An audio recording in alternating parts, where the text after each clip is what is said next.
Good morning, student. This is third chapter, electoral politics and political science of ninth class. Okay. Today's lecture related to polling and counting of votes.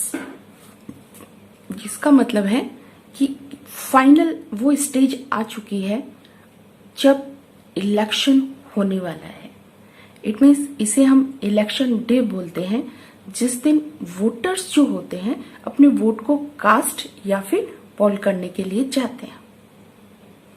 That day is usually called the election day. So what is election day? Student, the final stage of an election in that day when the voters cast or poll their vote. That day is known as the election day. और government ने इसे public holiday जो है declare किया है, because each and every voter में exercise his her vote. इसलिए ये पब्लिक हॉलीडे है ताकि हर एक वोटर जो है अपने वोट को कास्ट करने जा सके.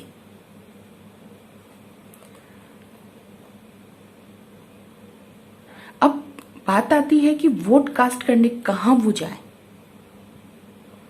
अब every person whose name is on the voter list can go to a nearby polling booth which is situated usually in a local school or a government office.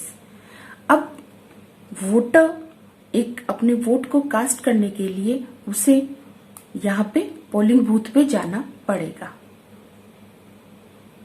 क्यों इसे यहाँ पे polling booth पे जाना है? क्योंकि वो person जिसका नाम वोटर लिस्ट में इंक्लूडेड है वो ही वोट दे सकता है, और वोट देने के लिए उसे जगह जगह पर पोलिंग बूथ बनाए जाते हैं.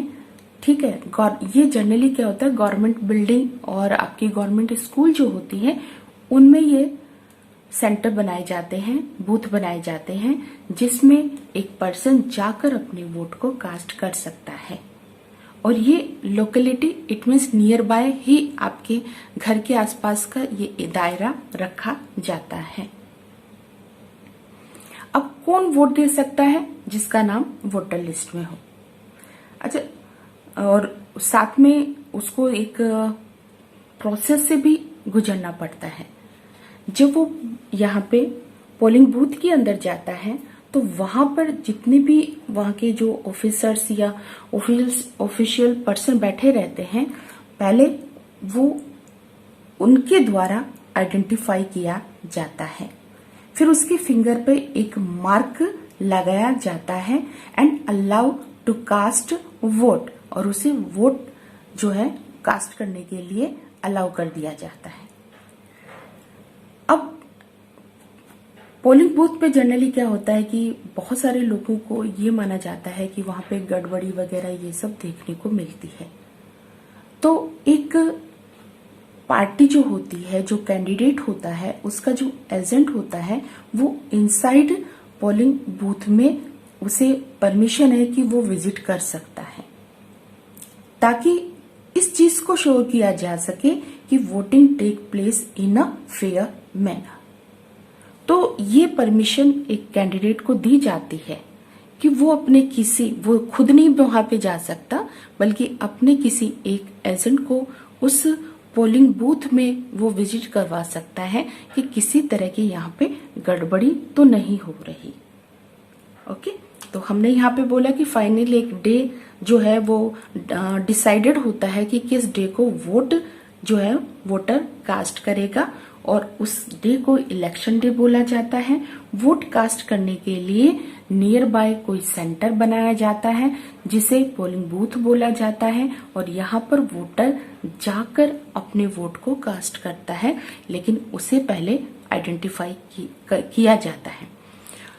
जो पर्सन के पास यहाँ पे वोटर कार्ड होता है, जिसका नाम वोटर लिस्ट में शामिल होता है. एक यहाँ पे कंडीशन है, अगर कोई वोटर है उसका जो वोटिंग कार्ड लॉस्ट हो गया है तो क्या वो वोट नहीं दे सकता?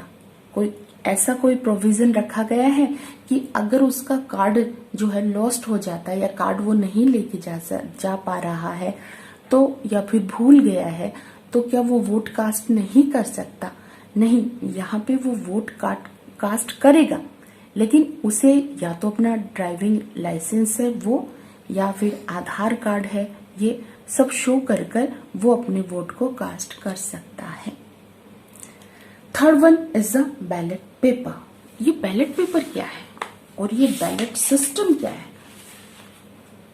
जनरली क्या होता था कि पहले हमारी जो कंट्री के अंदर बैलेट सिस्टम ही जो है अलाउ था, उसी के थ्रू वोटिंग काउंट भी होता था और वोटिंग जो एक वोटर है अपने वोट को कास्ट करता था। तो ये होता क्या है? देखिए, सबसे पहले हम बताते हैं कि बैलेट पेपर क्या है। A sheet of paper on which the name of contesting candidates along with party name and symbol are listed.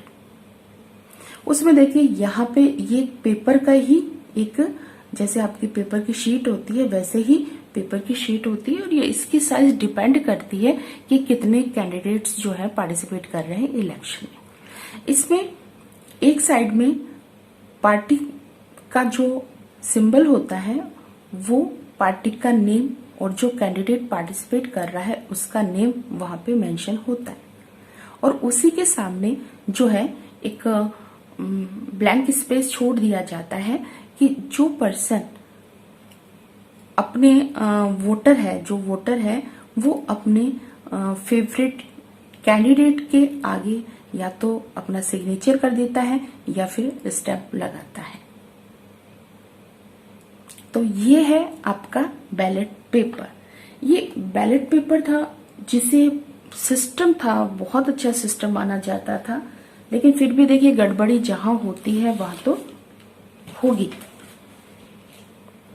लेकिन उससे पहले ये जो इलेक्शन में आपने बहुत सारी जो है ऐसी बातें सुनी है कि इलेक्शन जब होता है तो बहुत सारी गड़बड़ियां देखने को मिलती है।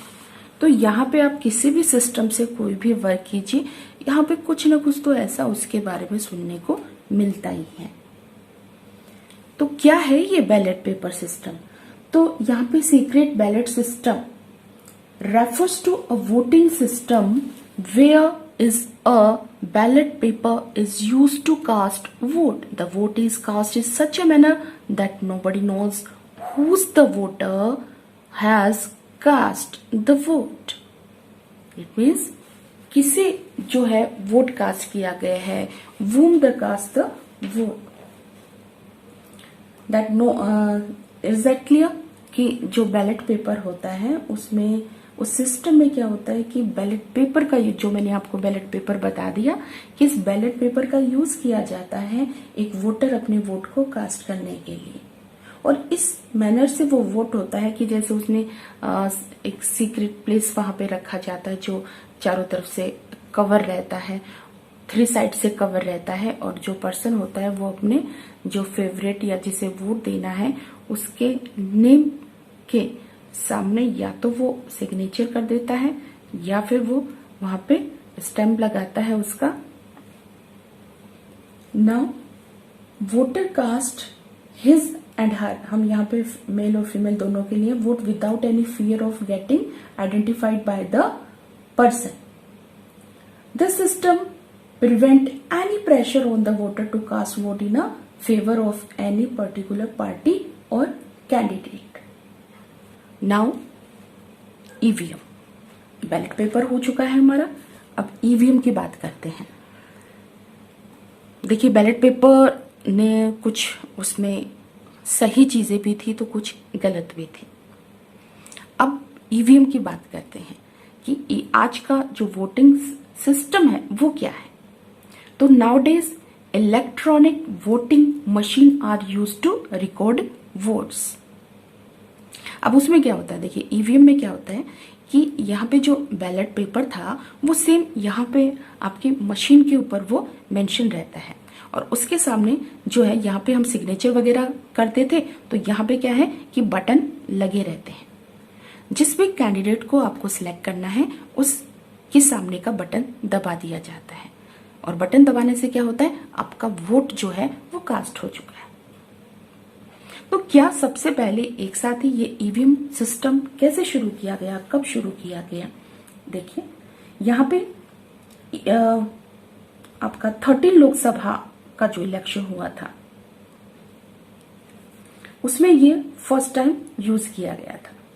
During the election 13th Lok Sabha held in, अब ईयर भी आपको बताते हैं, 1999 electronic voting machines were used in 46 constituencies and the experiment proved successfully. Now the election commission has decided to make more and more use of EVMs as it eliminates many malpractices found in the electoral system. During the election of 14th Lok Sabha, EVM were used throughout India. It means 13 में ये experiment किया गया था और 14 में उसको implement कर दिया गया। नाउ अंडरस्टैंड कि in 13 Lok Sabha election that held in 1999 first time the voting machine used for cast the vote. Then after in 14 Lok Sabha EVM were used throughout India. Okay, तो हमने 14 लोकसभा में पूरा का पूरा जो इलेक्शन है वो ईवीएम के थ्रू करवाया गया था। नाउ द अब प्रोसेस कैसे होती है, हमने क्या बताया कि वोटर वोट कास्ट करने के लिए जाता है, उस डे को हम इलेक्शन डे बोलते हैं। जहां पर वो वोट कास्ट करने के लिए जाता है उसे पोलिंग बूथ बोला जाता है। और किसके थ्रू वो वोट कास्ट करता है, तो ईवीएम के थ्रू वो वोट कास्ट करता है। वोट कास्ट करने के लिए उसे एक प्रोसेस को पास करना पड़ता है जिसमें उसको आइडेंटिफाई किया जाता है, उसके फिंगर पे मार्क लगाया जाता है और then after he is eligible to cast the vote. अब वोट वो कास्ट कर चुका है तो यहाँ पे वोट को काउंटिंग भी करना जरूरी है। वोट को काउंट किया जाता है तभी हम विनर और इलेक्टेड पर्सन को डिक्लेयर कर सकते हैं। तो ये सिस्टम कैसा है, अब जब एक बार वोटिंग हो जाती है, यहाँ पे एक पर्टिकुलर टाइम रखा जाता है, जैसे सुबह 8 से लेकर 5 बजे तक का जो टाइम होता है उसमें जो एक पर्सन है वो वोट कास्ट करने के लिए, एक वोटर जो है वोट कास्ट करने के लिए जा सकता है। इस टाइम पीरियड वहां पे फिक्स है, जैसे 5 o'clock होता है, उसके बाद में उस पोलिंग बूथ को बंद कर दिया जाता है और जो वहां पर ईवीएम मशीन होती है उसे क्या कर देते हैं, सील कर दिया जाता है।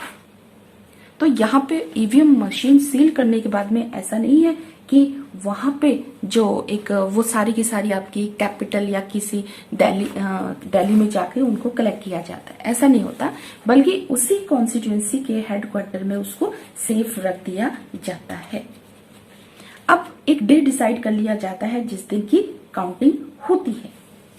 ओके, तो हेडक्वार्टर में उसे सील कर कर रखा जाता है, सीक्रेट प्लेस पे उसे रखा जाता है। और जो शेड्यूल डेट होती है, जिस दिन गवर्नमेंट डिसाइड करती है, आपका इलेक्शन कमीशन डिसाइड करता है कि किस दिन वोट की काउंटिंग होगी, उस पर्टिकुलर डेट को जो है इन सारी मशीन को जो है एक जगह पे कॉन्स्टिट्यूएंसी में रखा जाता है, एक सेंटर बनाया जाता है काउंटिंग के लिए। जैसे आपके वोट के लिए, वोटर्स के लिए पोलिंग सेंटर बनाया जाता है, उसी तरह से काउंटिंग सेंटर बनाया जाता है। और एक ही डे, जनरल इलेक्शन में क्या होता है, एक ही डे डिसाइड किया जाता है जिसमें ऑल ओवर कंट्री की कॉन्स्टिट्यूएंसी से जो भी ईवीएम मशीन होती है उनको ओपन किया जाता है। अब यहां पर भी वही बात आ जाती है कि जो भी कैंडिडेट को, किसी भी कैंडिडेट को डाउट होता है कि कुछ गड़बड़ हो सकती है तो वो अपने एजेंट को वहां पर जो है रखता है, ताकि ये चेक करने के लिए कि काउंटिंग जो है वो प्रॉपरली हो रही है। The candidate getting the highest number of votes from A constituency is declare winner. It means वो पर्सन इलेक्टेड है। और यहाँ पे सेम डे होती है, जनरल इलेक्शन होते हैं वो सेम डे होते हैं। और काउंटिंग जो है सेम डे डिसाइड रहती है, उसी दिन वो काउंटिंग होती है। कुछ ही घंटों के बाद में रिजल्ट जो है वो हमारे सामने होता है। लेकिन क्या जब बैलेट पेपर वाला सिस्टम था तो क्या कुछ ही घंटों में ये काम हो पाता था? नहीं, ये काफी 2 या 3 दिन की लॉन्ग प्रोसेस होती थी, जिसमें बैलेट शीट जो है उसके बंडल बनाए जाते थे और उन बंडल्स को काउंट किया जाता था। और बंडल्स को काउंट करने में दिन रात बहुत सारे गवर्नमेंट जॉब में जो स्पेशल जो आपके टीचर्स है उनको लगाया जाता था।